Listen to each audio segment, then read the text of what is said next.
ಚಿಂತಾಮಣಿ ನಗರದಲ್ಲಿ ಎಲ್ಟಿ ಮತ್ತು ಎಚ್ಡಿ ಸಂಪರ್ಕ ಲೈನ್ಗಳ ಆಧುನಿಕ ಕೇಬಲ್ ಅಳವಡಿಕೆಗಾಗಿ 120 ಕೋಟಿ ರುಗಳ ಅಂದಾಜು ಪಟ್ಟಿಗೆ ಪ್ರಸ್ತಾವನೆ ಸಲ್ಲಿಸಲಾಗಿದ್ದು, ಮೊದಲ ಹಂತದಲ್ಲಿ ಎಚ್ಡಿ ಲೈನ್ಗೆ ಭೂಗತ ಕೇಬಲ್ ಅಳವಡಿಸಲು 32 ಕೋಟಿ ಅನುದಾನ ಮಂಜೂರಾಗಿದೆ.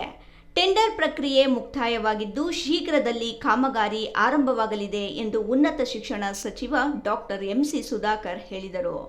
ನಗರದಲ್ಲಿ ಬೆಸ್ಕಾಂ ನೌಕರರ ವಸತಿ ಗೃಹಗಳ ನಿರ್ಮಾಣಕ್ಕೆ ಭೂಮಿ ಪೂಜೆ ನೆರವೇರಿಸಿ ಮಾತನಾಡಿದ ಸಚಿವರು, 2ನೇ ಹಂತದಲ್ಲಿ ಎಲ್ಟಿ ಲೈನ್ ಎವಿ ಕೇಬಲ್ ಅಳವಡಿಸಲು ಅನುದಾನಕ್ಕಾಗಿ ಪ್ರಯತ್ನಿಸಲಾಗುವುದು. ಕ್ಷೇತ್ರದಲ್ಲಿ ಇನ್ನು 5-6 ವಿದ್ಯುತ್ ಕೇಂದ್ರಗಳ ಸ್ಥಾಪನೆಗೆ ಬೇಡಿಕೆ ಸಲ್ಲಿಸಲಾಗಿದೆ. ಒಂದು ಕೇಂದ್ರಕ್ಕೆ 3 ಎಕರೆ ಜಾಗದ ಅಗತ್ಯವಿದೆ. ಜಾಗ ಒದಗಿಸುವುದೇ ದೊಡ್ಡ ತೊಂದರೆಯಾಗಿದೆ ಎಂದರು.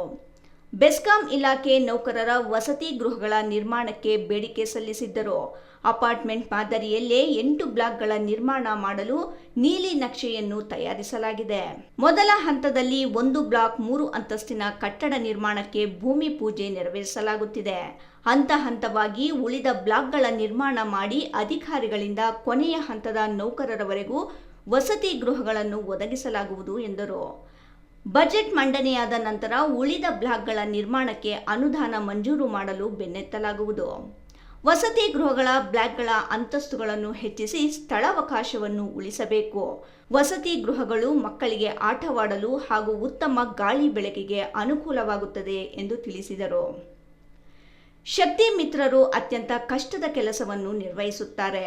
ಕೆಲವು ಸಂದರ್ಭಗಳಲ್ಲಿ ಯಾರದೋ ನಿರ್ಲಕ್ಷ್ಯದಿಂದ ಪ್ರಾಣ ಕಳೆದುಕೊಂಡಿರುವ ಪ್ರಕರಣಗಳಿವೆ. ಕಂಬಗಳನ್ನು ಹತ್ತಿ ಅಪಾಯದ ಸ್ಥಿತಿಯಲ್ಲಿ ಕೆಲಸ ಮಾಡುವಾಗ ಸಾಕಷ್ಟು ಮುನ್ನೆಚ್ಚರಿಕೆ ವಹಿಸಬೇಕು.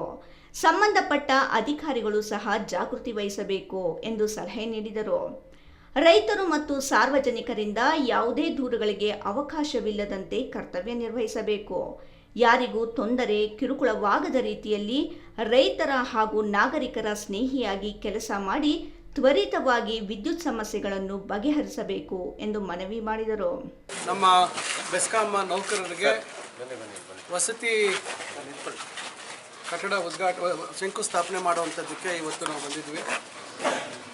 ಇಲ್ಲಿ ಸುಮಾರು 8 ವಸತಿ ಬ್ಲಾಕ್ ಮಾಡೋದಕ್ಕೆ ಇಲ್ಲಿ ಎಲ್ಲ ಅಧಿಕಾರಿಗಳಿಗೆ ಮತ್ತು ಲೈನ್ಮನ್ಗೆ ಎಲ್ಲರಿಗೂ ಈಗ ಮಂಜೂರಾಗಿರ್ತಕ್ಕಂಥದ್ದು 1 ಬ್ಲಾಕು 8 ಮನೆ ಮಾತ್ರ ಮಂಜೂರಾಗಿದೆ.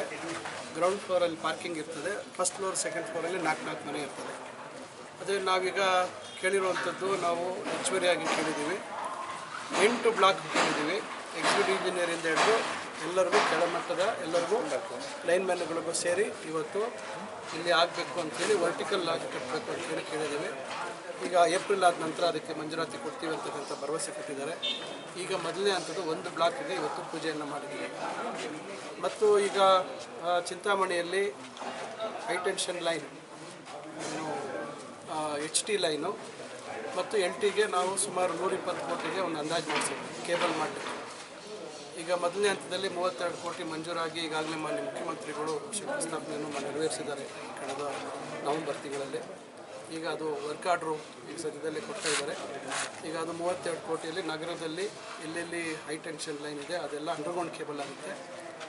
ಮುಂದಿನ ದಿನಗಳಲ್ಲಿ LT ಲೈನ್ಗಳನ್ನು ಅದು ಏರಿಯಲ್ ಬಂಚ್ ಕೇಬಲ್ ಅಂತ, ಅಂದರೆ ಮೇಲೆ ಕಂಬದ ಮೇಲೆ ಕೇಬಲ್ ಕಂಬಿ ಇಲ್ದಿರ ಕೇಬಲ್ ಮುಖಾಂತರ ವಿದ್ಯುತ್ ಸರಬರಾಜು ಮಾಡುವಂಥದ್ದಕ್ಕೆ ನಾವು ಅಂದಾಜು ಮಾಡಿದ್ದೀವಿ. ಈಗ ಅದನ್ನು ಕೂಡ ನಾವು ಮುಂದಿನ ದಿವಸ ಮಂಜೂರು ಮಾಡಿಸೋಕ್ಕೆ ಪ್ರಯತ್ನ ಮಾಡ್ತಾಯಿದ್ದೀವಿ. ಒಟ್ಟಾರೆಯಾಗಿ ಈಗ ಇನ್ನೊಂದಷ್ಟು ಸ್ಟೇಷನ್ಗಳು ಮಾಡಬೇಕು ಅಂತಕ್ಕಂಥ ಉದ್ದೇಶ. ಭಾಳಷ್ಟು ಕಡೆ ವಿದ್ಯುತ್ತು ಸರಿಯಾದ ರೀತಿ ಸರಬರಾಜು ಆಗ್ತಾ ಇಲ್ಲ, ಭಾಳ ದೂರದಿಂದ ಬರ್ತಾ ಇದೆ ಅಂತಕ್ಕಂಥದ್ದು. ಸುಮಾರು 5-6 ಜಾಗಗಳನ್ನು ಗುರುತಿಸಿದ್ದೀವಿ. ಈಗಾಗಲೇ 1-2ಕ್ಕೆ ಮಂಜೂರಾತಿ ಕೊಟ್ಟಿದ್ದಾರೆ. ನಾವು ಇನ್ನೂ ಕೆಲವು ಜಾಗಗಳನ್ನು ಗುರುತಿಸಿ ನಾವು ಇಲಾಖೆ ಹೆಸರಿಗೆ ಕೊಟ್ಟ ಮೇಲೆ ನಾವು ಅದನ್ನು ಮುಂದಿನ ದಿನಗಳಲ್ಲಿ ಅದಕ್ಕೂ ಕೂಡ 66 kV ಲೈನ್ಸನ್ನು ನಾವು ಮಾಡುವಂಥದ್ದು ಸ್ಟೇಷನ್ಗಳನ್ನು ಮಾಡೋದಕ್ಕೆ ಕ್ರಮ ವಹಿಸ್ತಾ ಇದ್ದೀವಿ. ಒಟ್ಟಾರೆ ಗುಣಮಟ್ಟದ ವಿದ್ಯುತ್ತು ನಮ್ಮ ಕ್ಷೇತ್ರದಲ್ಲಿ ತಾಲೂಕಲ್ಲಿ ಎಲ್ಲ ಕಡೆ ರೈತರಿಗೆ ಸರಾಗವಾಗಿ ವಿದ್ಯುತ್ ಲಭ್ಯ ಆಗಬೇಕು ಅಂತಕ್ಕಂಥದ್ದು ನಮ್ಮ ಉದ್ದೇಶ. 24.7 ದೂರು ನಿರ್ವಾಹಕ ಘಟಕ ಮತ್ತು ವಿದ್ಯುತ್ ಪರೀಕ್ಷಾ ಘಟಕಗಳ ಬೇಡಿಕೆಯನ್ನು ಬೆಸ್ಕಾಂ ಎಂಡಿ ಗಮನಕ್ಕೆ ತಂದು ಮಂಜೂರು ಮಾಡಿಸಿಕೊಡುವುದಾಗಿ ಭರವಸೆ ನೀಡಿದರು. ಇಮ್ರಾನ್ ಖಾನ್, ರಾಯಲ್ಸ್ ಕನ್ನಡ, ಚಿಂತಾಮಣಿ.